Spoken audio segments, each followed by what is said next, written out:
Hello ladies and gents, welcome back. Look at this, 2 days, 2 videos. You don't get that on the channel very often.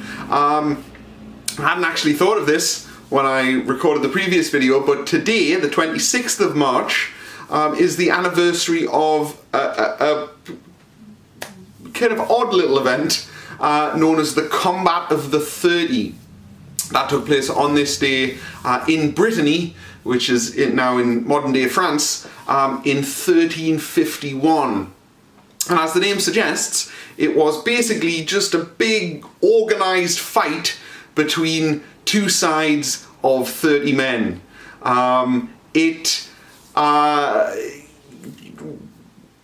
origins are somewhat obscure. The events are quite well chronicled for us.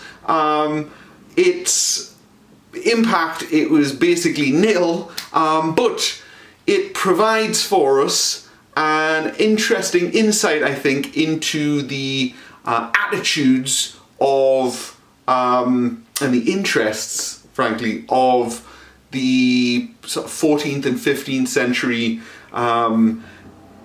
Western European, let's say, nobility.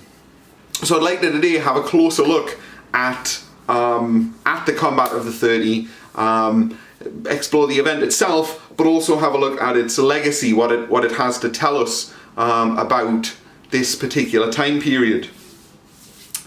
Now, as intimated a little bit earlier on, we have quite a few accounts of the Combat of the 30 from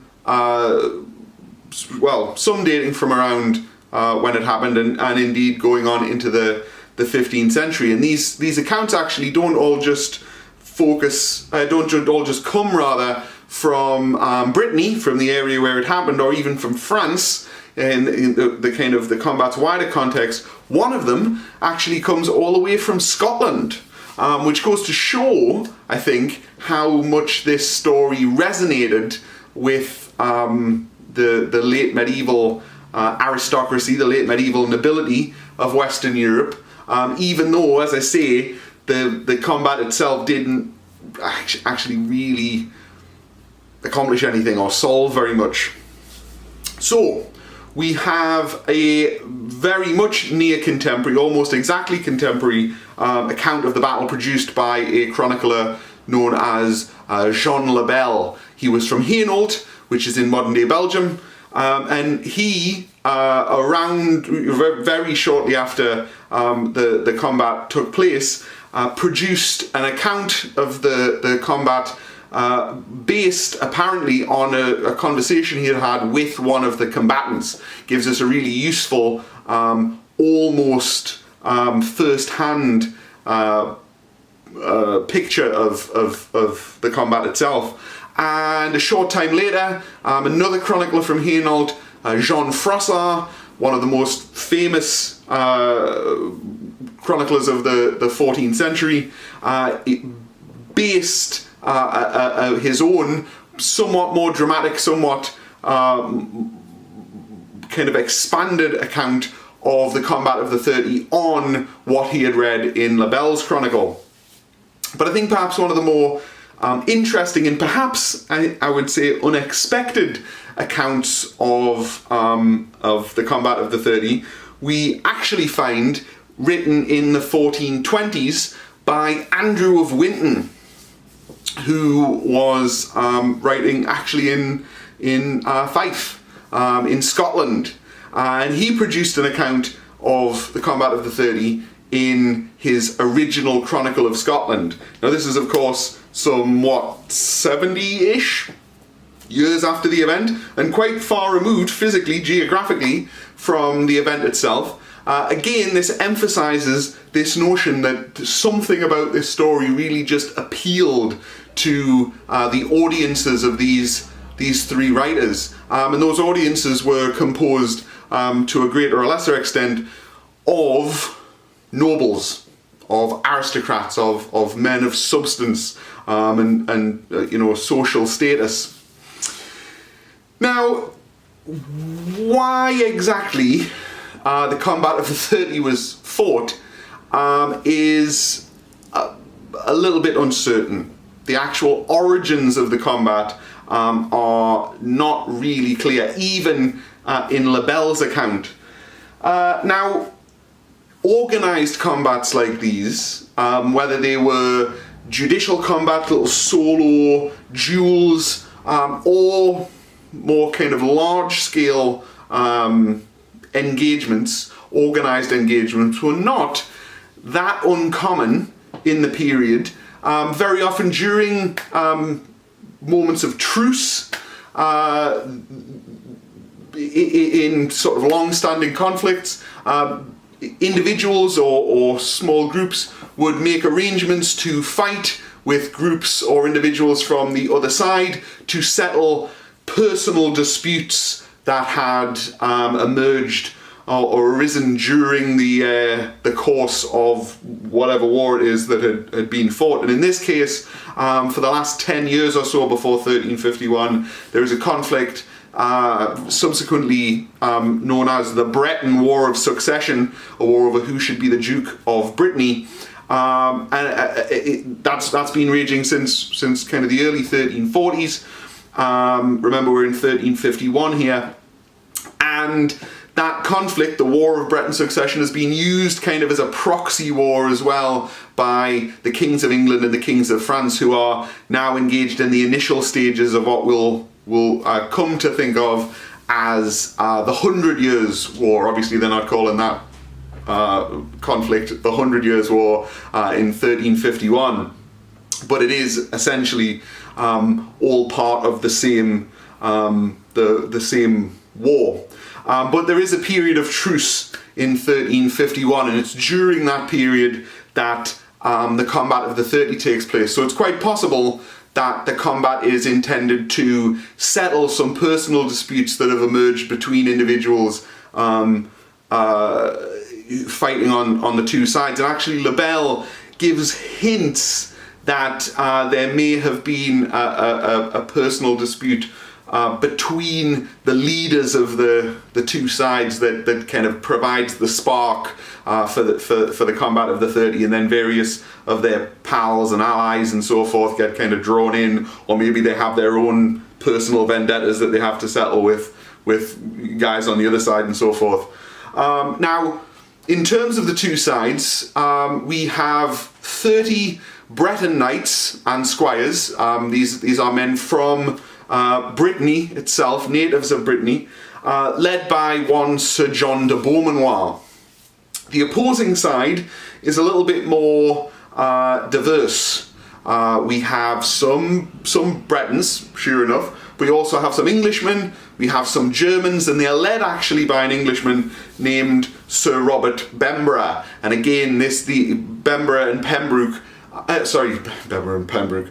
Bemborough and Beaumanoir are the two men that Lebel gives some indication may have had some grudge that they were hoping to settle by leading these two sides into battle like this.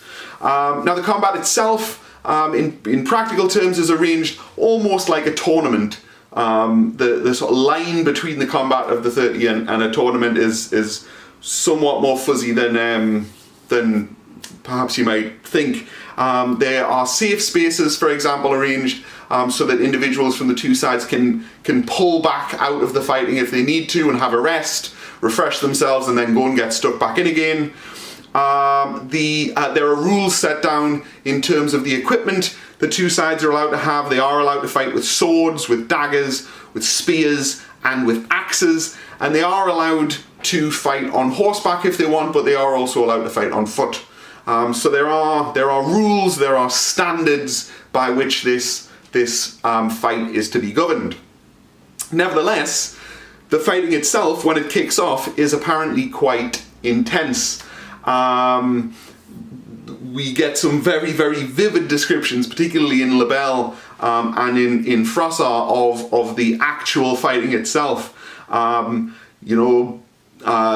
dint of arms on armour, blood being spilled. It's pretty vicious. We actually, Franse includes a quote by one Sir Geoffrey Dubois, who's a Breton fighting on Beaumanoir's side. And Beaumanoir, the leader of the Breton side, is becoming exhausted and is thirsty and cries out for drink. And Dubois, according to Froissart, says, "Drink your blood, Beaumanoir, your thirst will pass," and then wires back into the fighting again. So it's pretty serious stuff. And initially, at least, it looks like Bembora's side, the kind of Anglo-Breton side, is starting to gain the upper hand. It's looking like the Bretons, Beaumanoir's side, are in trouble. But Dubois, the gentleman who had that rather sort of grim advice for his comrade Beaumanoir, manages to get close enough to Bembora to fight him, and Dubois is actually able to kill Bembora, the Anglo-Breton leader. And at that point, the morale of the Anglo-Breton side breaks, and Beaumanoir and his men sort of surge forward and they overwhelm their opponents, and it's Beaumanoir and his men who emerge victorious. Now, although the combat has been arranged, and although it's supposed to be this kind of civilized, organized affair, and there have been all these rules and so forth set out about how the fighting should be allowed to take place, it's actually kind of a bloody affair. 9 men on Bembora's side, including Bembora himself, are killed in the combat of the 30, as are 6 of Beaumanoir's men. So, these are not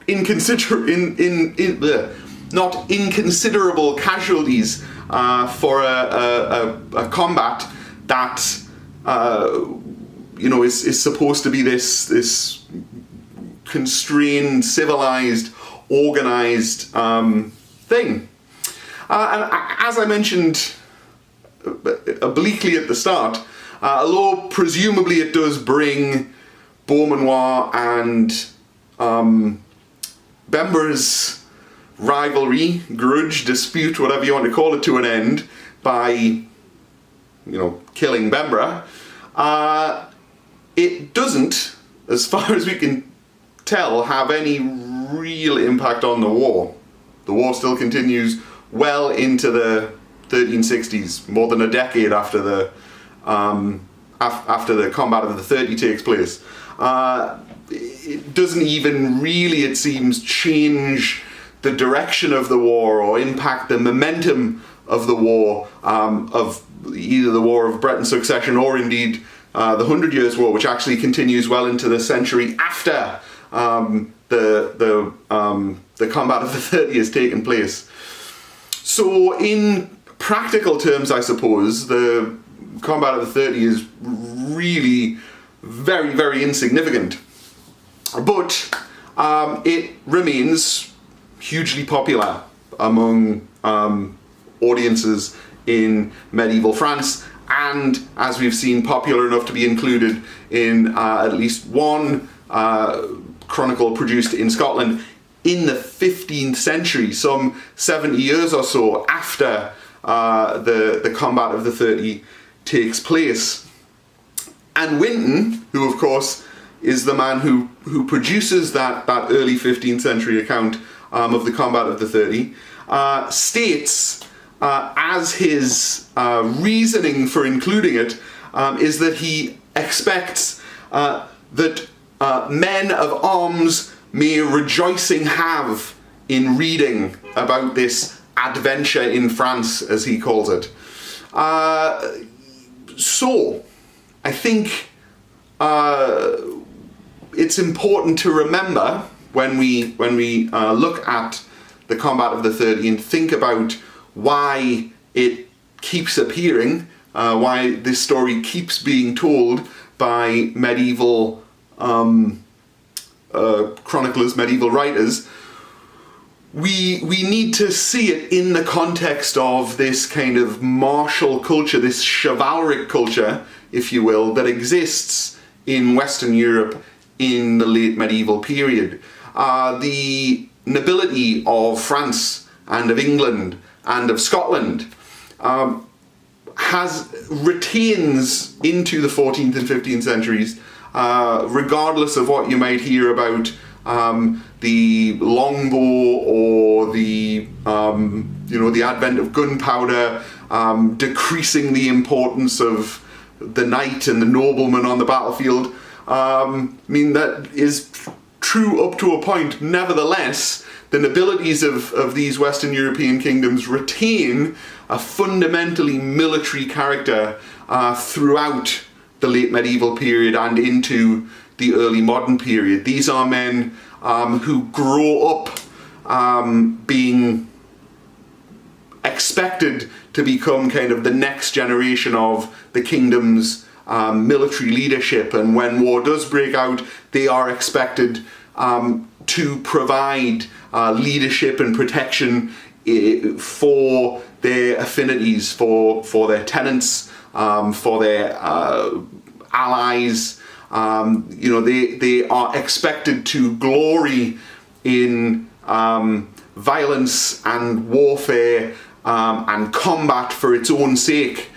And this finds reflection, of course, in works like Le Bel's Chronicle, like Froissart's Chronicles, like Winton's original Chronicle of Scotland. And so when we see someone like Winton talking about this expectation that men of arms will rejoice merely at reading this story of 60 guys setting about one another and knocking lumps out of each other for goodness knows how long, one sunny day in 1351, we are seeing these writers respond to an interest that is born from the very particular social social structure in social class, I suppose, that their readers are their readers belong to.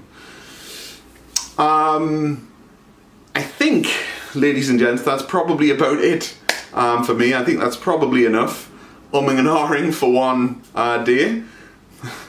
Thank you, ladies and gents, for listening to me. I will do my utmost to get more material out here on the channel in the coming weeks. There's certainly a few more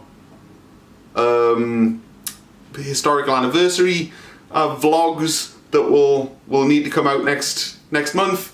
I will try my darndest to fulfill that promise that I made ages and ages ago, that I'll start to put more kind of thematic stuff out via the vlog rather as well. And in the meantime, there will be more stuff going out on the blog and on Twitter and so forth, and all the other places that I have to inflict this material on you. So thank you very much for listening. Please do stay tuned to all of those various places where you can access my stuff, and I will see you soon. Thank you.